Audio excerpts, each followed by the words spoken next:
Imagine walking through the quiet halls of your school after hours, hearing faint whispers and footsteps behind you, only to find no one. What if your school wasn't just a place of learning, but a place where the past refuses to rest? Schools are supposed to be safe, predictable, maybe even boring. But some schools hold dark secrets within their walls, stories of tragedy, betrayal, and things that defy explanation. Tonight, we're diving into one of the most chilling tales ever told about a haunted school. If you think your school is creepy at night, wait until you hear what happened here. Our story begins with Lily, a high school junior in a small, forgotten town. Her school was over a century old, with cracked walls, flickering lights, and endless rumors about strange occurrences.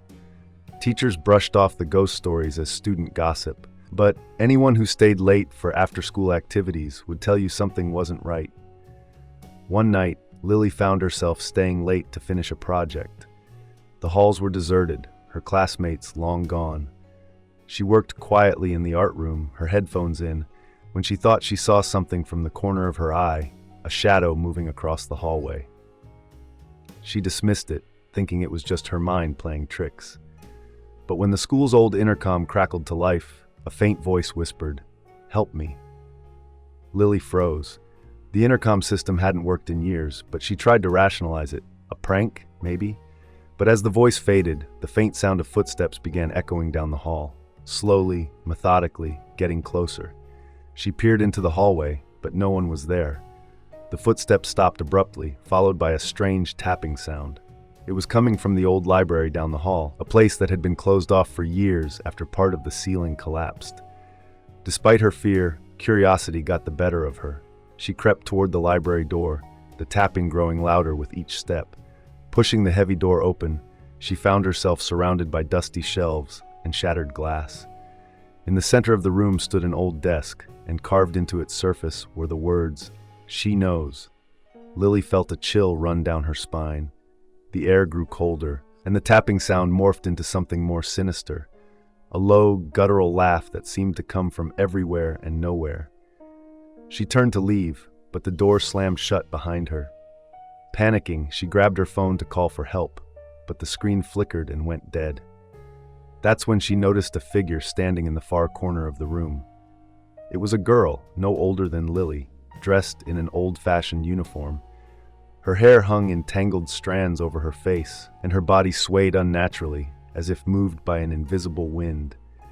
Lily tried to speak, but her throat tightened. The girl raised her head, revealing hollow, blackened eyes. In a voice that sounded like it came from deep underground, she whispered, "Why did you let her take me?" Before Lily could respond, the room erupted in chaos. Books flew from shelves, glass shattered, and the lights flickered violently. The girl moved closer, her figure flickering like a broken hologram. Suddenly, a memory flashed in Lily's mind. Stories her grandmother used to tell about a girl named Clara who went missing decades ago.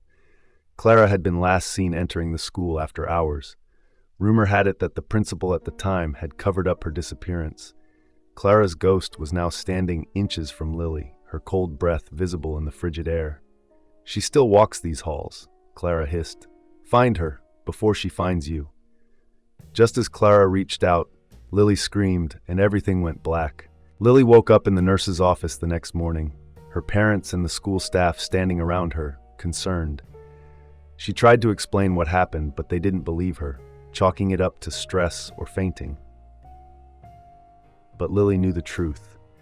She started digging into the school's history and uncovered chilling evidence of Clara's disappearance, and a list of others who had vanished over the years. All connected to the same woman, the current headmistress who had been working at the school for decades, never aging, always watching. Lily transferred schools shortly after, but she couldn't shake the feeling that Clara's warning wasn't just for her. "She still walks these halls," echoed in her mind every time she thought about that night. And maybe, just maybe, that headmistress still does. If you're brave enough to hear more terrifying stories like this, make sure to subscribe or check out the next video.